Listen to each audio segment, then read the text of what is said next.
Halo guys, selamat datang di channel YouTube gua. Kali ini gua mau membacakan novel Pengantar Tidur yang dikarang oleh Buya Hamka. Novelnya berjudul tentang Menunggu Beduk Berbunyi. Langsung saja gua mulai. 1. Sudah 2 tahun Musa mencoba peruntungannya di Tanah Delhi. Orang-orang pulang ke kampungnya membawa hasil, tetapi Musa semakin lama justru terbenam dalam kesulitan. Dia tidak beruntung. Pada suatu hari, aku bertemu dengannya.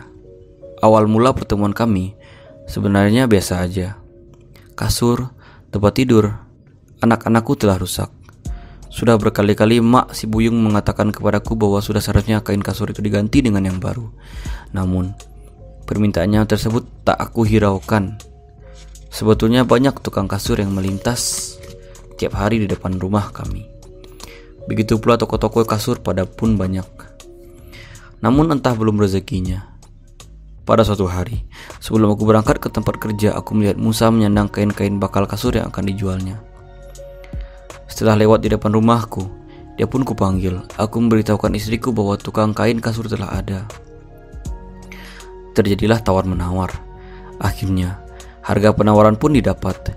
Mulailah kasur yang telah usang itu diangkat ke halaman rumah kami, dan akan digantikan kainnya dengan yang baru dan ditambah lap kapasnya.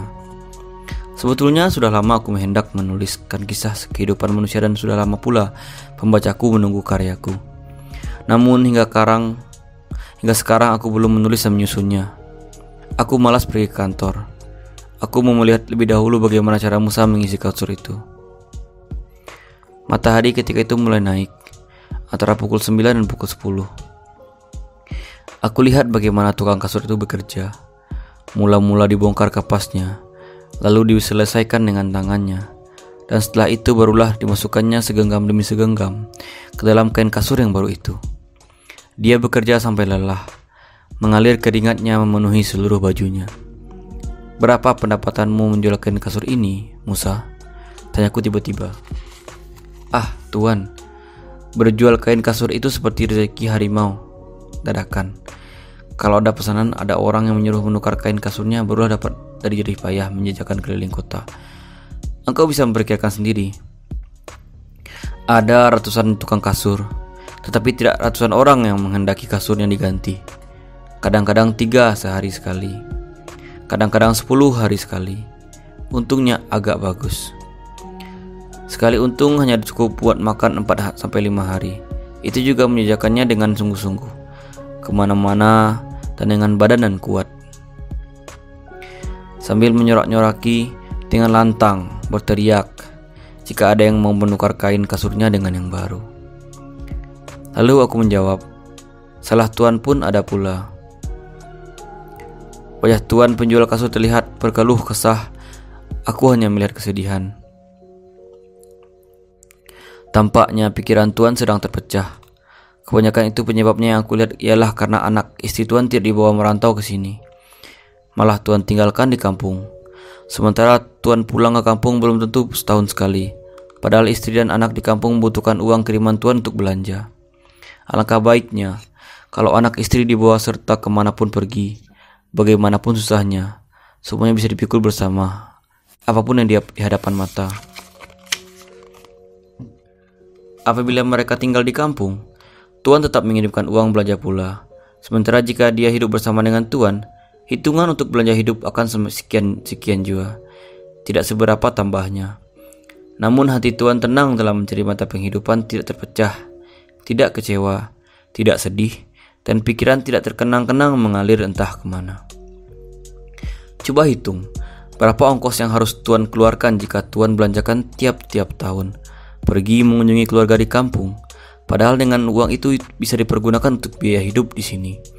Apalagi mendapatkan uang tidak semudah dulu lagi. Belum tentu Tuan bisa pulang setahun sekali, seperti dulu karena sulitnya cari penghidupan. Mendengar perkataanku, dia berkeluh kesah. Setelah berkeluh kesah, ia sedikit tersenyum. Rupanya pecah pikirannya sehingga ia sempat terhenti memasukkan kapas ke dalam kain kasur. Sedangkan matahari bertambah tinggi dan mulai panas. Lalu diletakkannya tepi tikar dengan dibentangkan kasur itu sedikit ke bawah pohon ceri. Di bawah kasur itu kami duduk berlindung. Betul perkataanmu, aku telah mencobanya. Tetapi dalam hal ini aku sudah tertimpa perasaan yang berat untuk dipikul dan pedih melukai hati. Aku takut nanti engkau ceritakan pula, katanya sambil tersenyum. Melihat senyuman itu, aku pun tahu bahwa dia ingin menceritakan hal tersebut padaku. Barangkali dengan cara demikian hatinya dapat terobati. Sebetulnya istri dan anakku baru saja pulang, kira-kira 6 bulan yang lalu, katanya sambil mengisi kasur itu dengan gontainya. Sebagaimana yang kau katakan, aku telah coba. Jika sekiranya orang lain suka sekali merantau tanpa membawa istri, aku berpendapat lain. Istriku telah kebawa merantau 2 tahun lamanya. Kami hidup di sini. Dalam 2 tahun itu kami memperoleh seorang putra. Walaupun mata pencaharianku hanya dari menjajakan kain kasur, saat itu hatiku gembira dan riang. Biarlah pekerjaanku seperti ini, mengalir keringat menantang panas.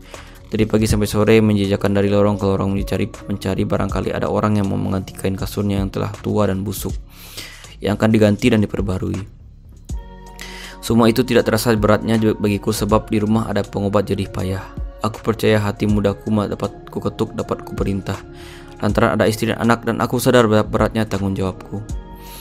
Namun engkau mesti memaklumi bagaimana jika berdagang tanpa modal, meminjam duit kawan untuk beli kain kasur agak sekayu dipotong dan dijadikan kain kasur barang 2 kaki, 3 kaki, dan seterusnya. Kadang-kadang terjual, kadang-kadang tidak, sementara orang lain pun banyak pula yang berjualan. Oleh sebab itu, uang hasil dari jualan itu hanya cukup untuk makan dan minum. Selebihnya untuk bayar sewa rumah petak teh kecil tiap bulan.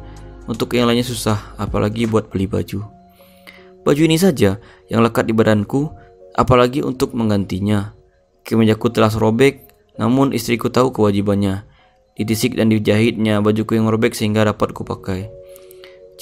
Celana pun demikian pula. Aku beli celana hitam pekat supaya jangan terlihat ketika kotor.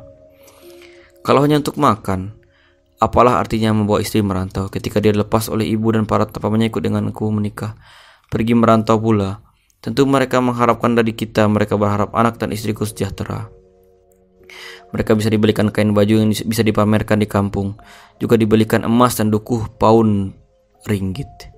Jika sekiranya benar-benar berhasil kelak, bisa membangun rumah walau sekamar 2 kamar. Namun jangan gelang terbeli atau dukuh pun didapat.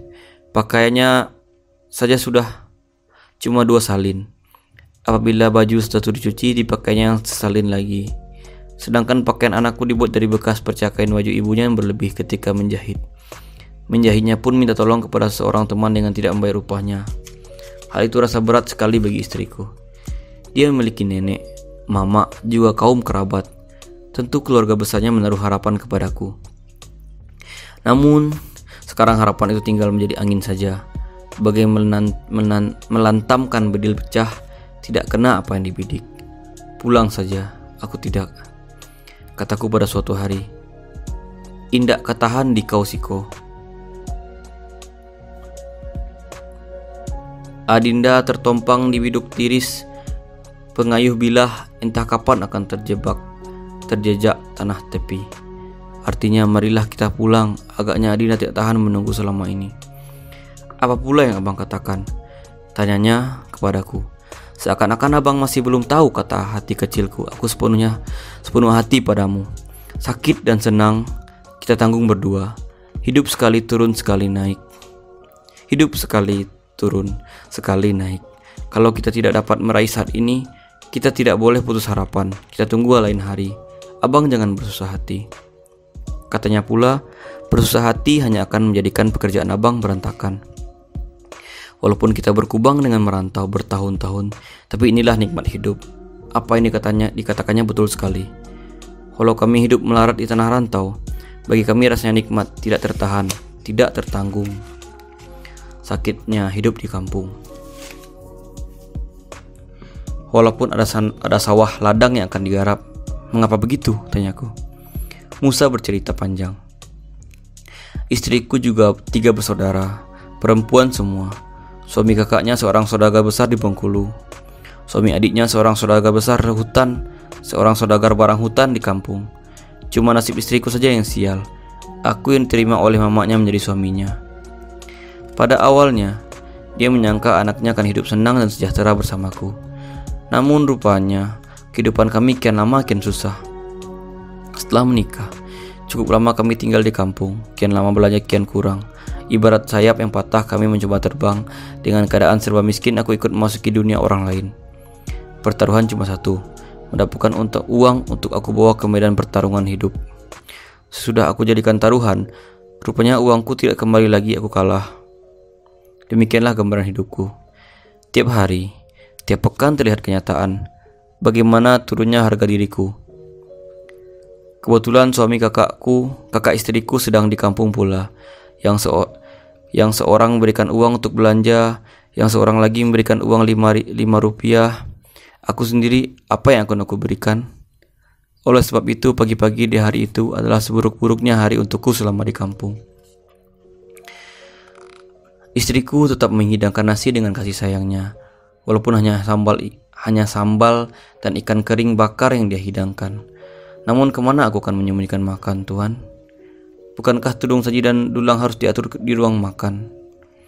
Di ruang yang satu kelihatan ikan pangat dan yang satu lagi ada rendang hati. Padahal kenyataannya, di bawah tudung saji itu hanya ada sambal lada. Aku menjadi gelisah. Aku menjadi tidak betah berdiam di rumah. Mama istriku jarang datang melihat keponakannya. Ayahnya hanya gila membagi giliran kepada ketiga istrinya. Kadang-kadang seharian aku tidak memperlihatkan diri kepada istriku. Mula-mula masih biasa aja, tetapi kian lama kian jarang.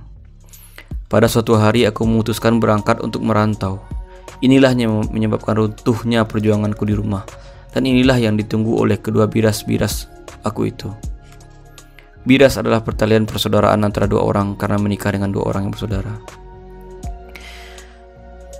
Karena itu aku minta izinlah kepada ibuku untuk mengupas batang kayu manis yang telah lama aku tanam 9 tahun yang lalu. Lalu aku jual untuk aku jadikan ongkos merantau. Tiba-tiba saat aku sedang termenung memikirkan akan mengupas pohon kayu manis, menghitung-hitung harganya apakah cukup buat ongkos, terlihat istriku sedang berjalan seorang diri menuju rumah ibuku. Wajahnya terlihat berubah dari biasanya, matanya terlihat tak kalut. Ketika ibuku melihatnya, dia pun disuruh masuk ke rumah. Dengan tidak menjawab, terus saja mendekat di tempatku berdiri. Dia menangis dengan memagut kakiku. Mari kita pulang, katanya sambil menangis dengan terseduh yang amat menyentuh hatiku. Air matanya membasahi punggung kakiku. Kakiku seakan-akan tidak akan dilepaskannya lagi. Ramah, angkat kepalamu, Dik. Jangan kau menangis, Ramah. Mengapa kau menangis begitu? Tanya ibuku pula. Sakit kepalamu nanti. Sudah hampir sepekan lamanya abang tidak pulang. Entah apa salahku. Maafkanlah kesalahanku, marilah kita pulang, katanya pula dengan tangisnya. Engkau tidak salah, Ramah. Sedikit pun tidak ada kesalahanmu kepadaku. Hanya aku yang salah. Aku tidak dapat mensejahterakanmu dan memenuhi keperluanmu. Engkau tertumpang di biduk pecah, kataku. Tiba-tiba ketika cerita kami yang hikmat itu terhenti, istriku mukanya agak merah padam. Dilihatnya wajahku dengan mata yang tajam seraya berkata, kapan kasur itu akan selesai jika yang mengerjakannya anak lawan mahkota? Sudah hampir siap, kakak. Sebentar saya bawa masuk ke rumah. Karya kami tidak ada yang percuma dan kuat tulang bekerja dibuatnya, ujar si Musa seperti pengacara membelaku. Istriku kembali naik lagi ke atas rumah. Sebelum naik tangga dia berkata, kalau kamu ajak abang bicara terus tidak selesai sampai sore, nanti pekerjaanmu terlantar, katanya dan dia pun naik. Tidak, kakak, jawab Musa sambil tersenyum. Aku hanya diam saja. Diteruskannya mengisi kasur itu sampai selesai. Lalu Musa berkata, kita sambung ceritanya, Tuan. Lanjutkanlah, jawabku. Musa kembali melanjutkan kisahnya.